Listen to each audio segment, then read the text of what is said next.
नमस्कार. मी अनिरुद्ध मराठे.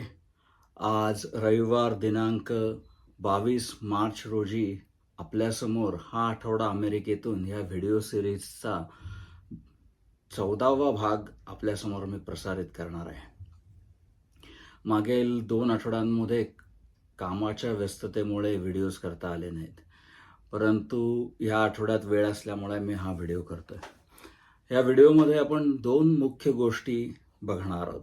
पहिली गोष्ट म्हणजे अमेरिकेचं इराणबरोबर चाललेलं युद्ध आणि दुसरी गोष्ट म्हणजे अमेरिकेत आजही एक पार्शल गव्हर्नमेंट शटडाऊन म्हणजे सरकारी कामकाज बंद आहे, पण ते अर्धवट पद्धतीचं बंद आहे. सगळं सरकार बंद आहे असं नाही, तर काही एक विभाग बंद आहेत. त्याबद्दल आज आपण बोलणार आहोत. तर सर्वप्रथम अमेरिकेच्या इराणबरोबरच्या युद्धाबद्दल आपण बोलूया. हे युद्ध 28 फेब्रुवारीला चालू झालं. जवळपास 22 दिवस होऊन गेलेले आहेत या युद्धाला, म्हणजे 3 आठवडे होऊन गेलेले आहेत. एकीकडे डोनाल्ड ट्रम्प सातत्याने असं म्हणतात की इराणची पूर्ण वाताहत लागलेली आहे. त्यांच्याकडे बॅलिस्टिक मिसाईल्स फायर करण्याची किंवा कोणतेही मिसाईल्स फायर करण्याची जी क्षमता आहे ती नष्ट केलेली आहे. इराणचे अणुप्रकल्प मागच्याच वर्षी नष्ट केलेले होते. त्यांची नेव्ही म्हणजे आर्मर नष्ट केलेलं आहे. त्यांचे लष्करी तळ नष्ट केलेले आहेत आणि we are ahead of our schedule असं ट्रम्प म्हणतात. म्हणजे आम्हाला जे साध्य करायचं होतं त्याच्या प्रगतीमध्ये आम्ही आमच्या वेळापत्रकाच्या पुढे आहोत असं ते म्हणतात. आणि दुसऱ्या बाजूला मात्र हॉर्मुझ ची जी खाडी आहे, हॉर्मुझ बंदराचा जो भाग आहे तिथं मात्र अजूनही व्यापारी जहाजं अडकलेली आहेत. व्यापारी जहाजं तिथनं जाऊ शकत नाहीत. ही परिस्थिती आहे. आता गंमत अशी आहे की ट्रम्प यांनी हे युद्ध स्वतःहून सुरू केलं. या युद्धाला अमेरिकेच्या जनतेचा पाठिंबा नाही. केवळ इस्रायलच्या संरक्षणासाठी आणि इस्रायल म्हणेल त्याप्रमाणे वागण्यासाठी ट्रम्प यांनी हे युद्ध चालू केलं. त्यावेळेला त्यांनी ना अमेरिकेतल्या राजकीय नेत्यांना ह्याची माहिती दिली होती, ना त्यांच्या मित्र देशांना त्यांची माहिती दिली होती. परंतु आता हॉर्मुझचा जो स्ट्रेट आहे तिथला जो व्यापार थांबलेला आहे, त्यामुळे इतर देशांनी अमेरिकेला मदत करावी असं ट्रम्प म्हणतात. म्हणजे एकीकडे आम्ही लष्करी कारवाईमध्ये अत्यंत यशस्वी होत आहोत अशा बाता मारायच्या आणि दुसरीकडे आम्हाला दुसऱ्यांनी मदत करावी अशी मागणी करायची. हा सगळाच मूर्खपणा आहे. वास्तविक पाहता ट्रम्प यांची जी परिस्थिती आहे ती परिस्थिती स्वतःहून ओढावलेल्या एका चक्रव्यूहात अडकल्यासारखी आहे. त्याचं कारण असं आहे की हॉर्मुझ इथला व्यापारी जहाजांचा प्रश्न सोडवायचा असेल तर अमेरिकेला आपले सैनिक तिथं न्यायला लागतील. कारण इतर कोणताही देश आपलं आरमार, आपले सैनिक तिथे पाठवायला तयार नाहीत. आणि अमेरिकेनी जर का आपले सैनिक पाठवले तर त्या सैनिकांची हानी, सैनिकांचा मृत्यू या युद्धामध्ये होऊ शकतो. लक्षात घ्या, अमेरिका ही जागेवर बसून सर्व युद्ध करते आहे. म्हणजे अमेरिकेत देशात बसून ते मिसाईल्स टाकतात, विमानाने मिसाईल्स टाकतात, लांबनं येऊन मिसाईल्स टाकतात. तिथे अमेरिकन सैन्याची आणि जनतेची प्राणहानी इथे कुठेही झालेली नाही. त्याच्यामुळे अमेरिकन जनतेला या युद्धाचा फारसा फटका बसलेला नाहीये. आणि जर का हॉर्मुझची परिस्थिती सुधारायची असेल तर अमेरिकन सैन्याचं बलिदान करायला लागेल. आणि अमेरिकन सैन्याचं बलिदान करायची वेळ आली तर अमेरिकन लोक त्याच्या विरोधात जातील. आजही या युद्धाला कोणताही पाठिंबा नाही.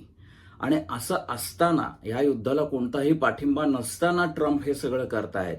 यामध्ये अमेरिकन सैनिकांची प्राणहानी झाली तर ट्रम्प यांच्या हाताबाहेर ही परिस्थिती जाईल.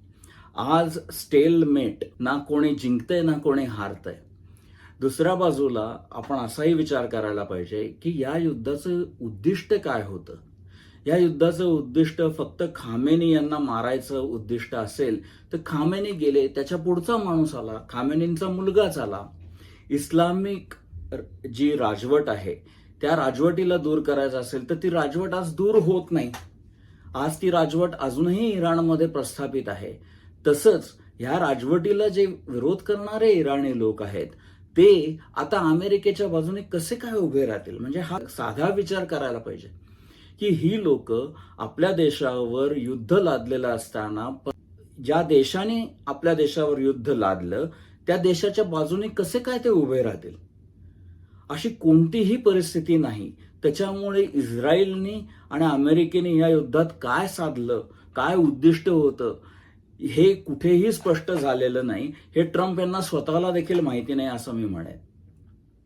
आणि या युद्धाचा एक दुसरा अनिष्ट परिणाम असा आहे की तो म्हणजे इस्रायल बद्दलची जेवढी काही सहानुभूती आहे त्या सहानुभूती आता जगामध्ये कमी होत चाललेली आहे. सर्वत्र आपण बघता इस्रायल बद्दलची सहानुभूती, इस्रायली लोकांनी नाझी लोकांच्या कडून झालेले जे अत्याचार सहन करायला त्यांना लागले, फॅशिस्ट लोकांकडनं जे अत्याचार त्यांना सहन करायला लागले, त्याची झळ त्यांना जी पोचली, त्याच्यातून इस्रायलचा जन्म झाला आणि इस्रायली लोकांना त्याबद्दल एक सहानुभूती होती. परंतु आता मात्र ती सहानुभूती कमी होत चाललेली आहे आणि त्याच्यातून ज्यू लोकांच्या विरोधात मत होणं हे अत्यंत घातक अशी परिस्थिती आहे असं मला वाटतं. कारण कोणत्याही धर्माच्या विरोधात आपण त्या धर्माला निंदनीय ठरवणं हे अत्यंत चुकीचं आहे. म्हणजे हिटलरनीच केलं तेच जर का लोक करत बसले तर त्याला काहीच अर्थ उरणार नाही. त्याच्यामुळे हे सर्व बघत असताना आपण कोणत्याही धर्माची हेटाळणी करत नाही ना हे मात्र बघायला पाहिजे. तसंच इराणमध्ये इराणी लोकांचे जे नुकसान झालेलं आहे, अतोनात नुकसान झालेलं आहे, त्याबद्दल देखील पाश्चिमात्य प्रसारमाध्यमांमध्ये कुठेही काही सांगितलं जात नाही, फारसं बोललं जात नाही. वास्तविक त्यांचं आयुष्य उद्ध्वस्त झालेलं आहे. आज इराणी लोकांचं आयुष्य उद्ध्वस्त झालंय, पॅलेस्टिनी लोकांचं आयुष्य उद्ध्वस्त झालंय, लेबननमधल्या लोकांचं आयुष्य उद्ध्वस्त झालंय. आणि हे सर्व होत असताना इतर सर्व मुस्लिम देश मात्र मूग गिळून गप्प बसलेत. म्हणजे हा देखील तुम्ही विचार करा.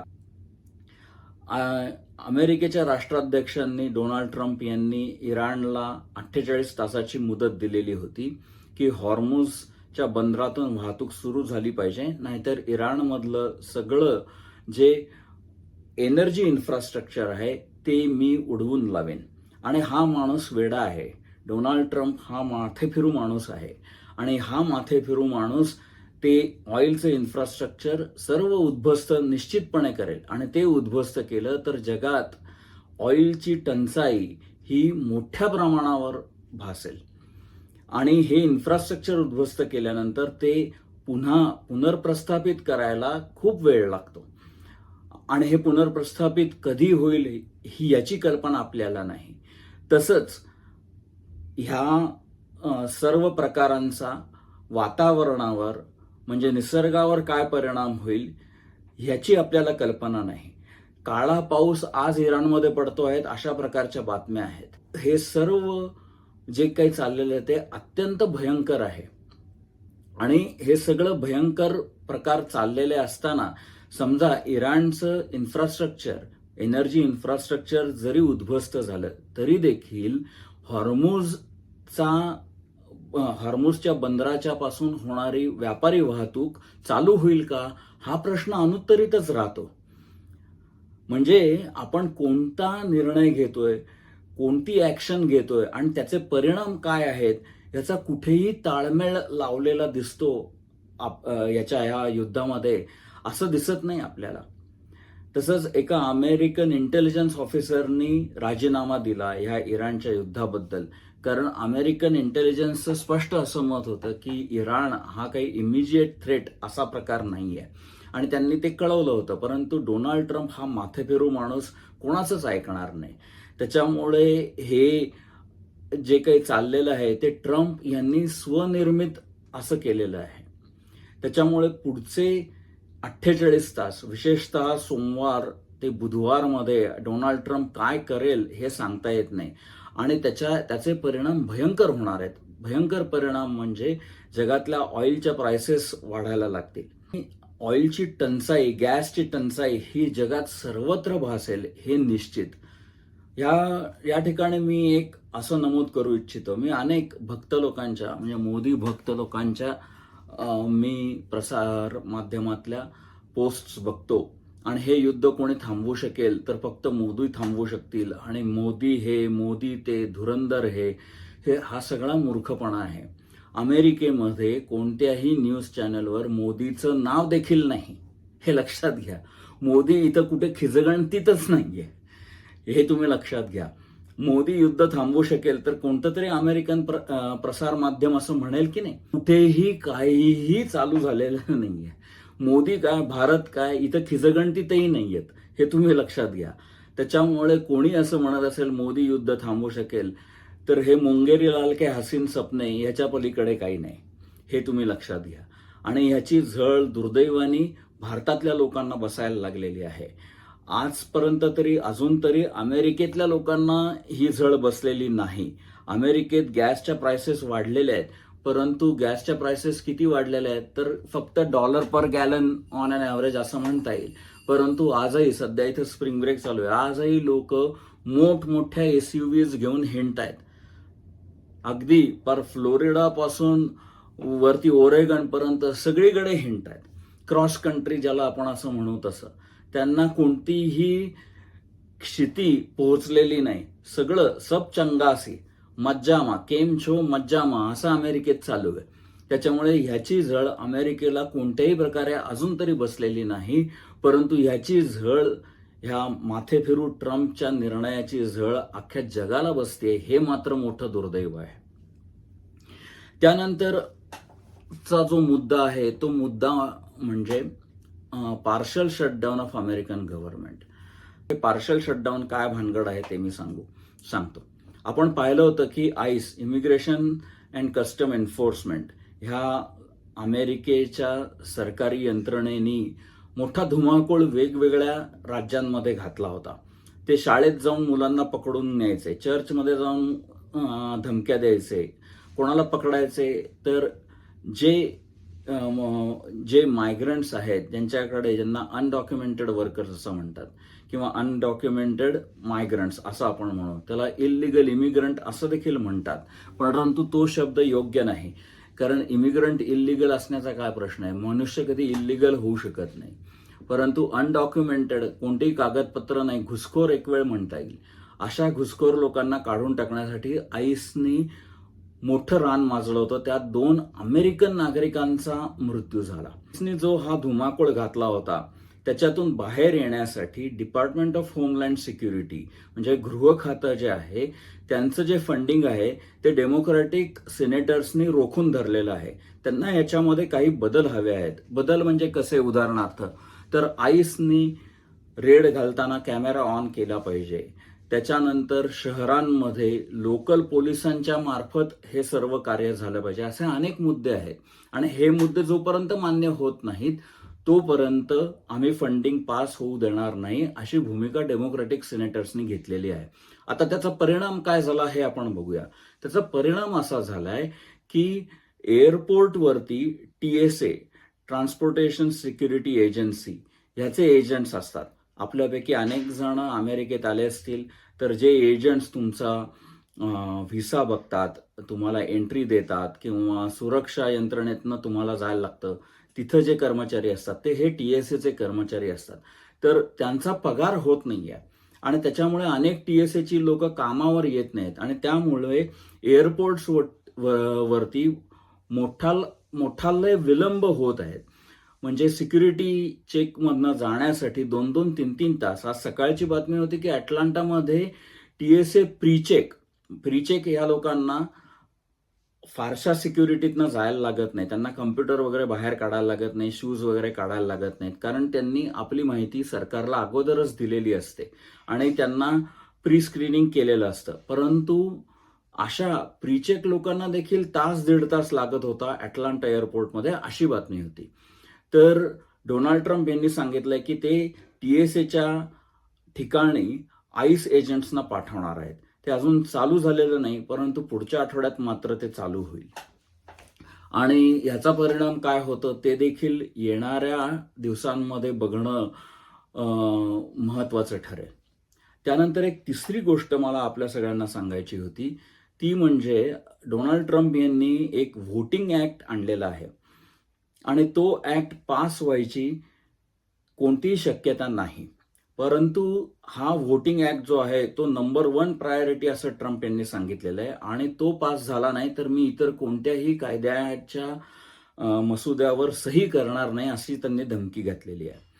आणि हा कायदा पास होण्यासाठी 60 सिनेटर्सची त्याला मान्यता लागेल. रिपब्लिकन पार्टीकडे 60 सिनेटर्स नाही आहेत.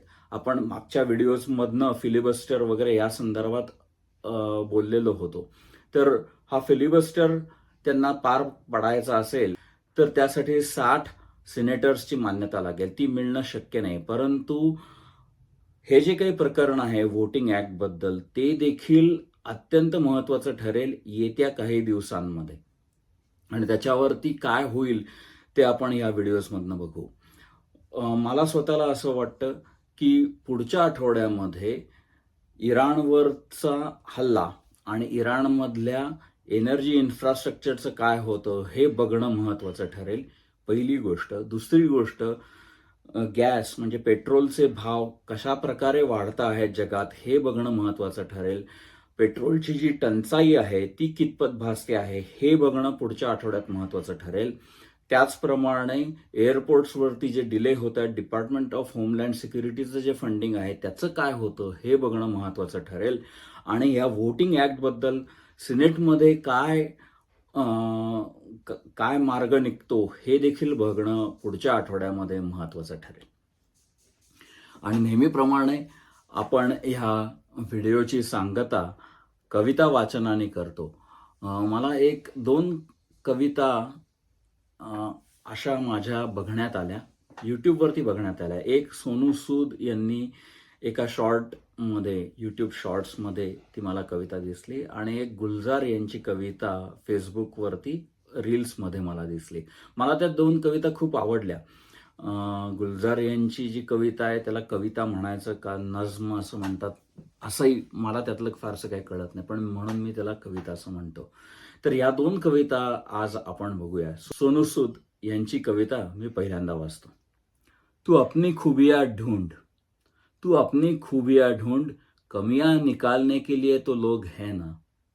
कदम रखना है तो आगे रख, कदम रखना है तो आगे रख, पीछे खींचने के लिए तो लोग हैं ना. सपना देखना है तो ऊंचा देख, नीचा दिखाने के लिए तो लोग हैं ना. जुनून की चिंगारी भड़का अपने अंदर, जुनून की चिंगारी भड़का अपने अंदर, झलने के लिए तो लोग हैं ना. प्यार करना है तो खुद से कर, प्यार करना है तो खुद से कर, नफरत करने के लिए तो लोग हैं ना. तू अपनी अलग पहचान बना ले भीड़ में, तू अपनी अलग पहचान बना ले भीड़ में, खोने के लिए तो लोग हैं ना. अप्रतिम कविता आहे. आणि गुलजार यांची एक नज्म आहे. ती नज्म म्हणायचं कारण ते रीलमध्ये आलं म्हणून मी त्याला नज्म म्हणतो, पण नज्म म्हणजे काय हे मला माहीत नाही. पण अगदी असा शेर असल्यासारखं एक 4 पंक्ती आहेत. बड़ी तन के खड़ी थी, बड़ी तन के खड़ी थी, सीधी खड़ी थी एक लाइन, बड़ी तन के खड़ी थी, सीधी खड़ी थी एक लाइन. मुसव्विर से कहा, म्हणजे चित्रकाराला ती लाईन म्हणाली. मुसव्विर से कहा उसने, बहुत अच्छा किया जो कैनवस पे रहने दिया मुझको.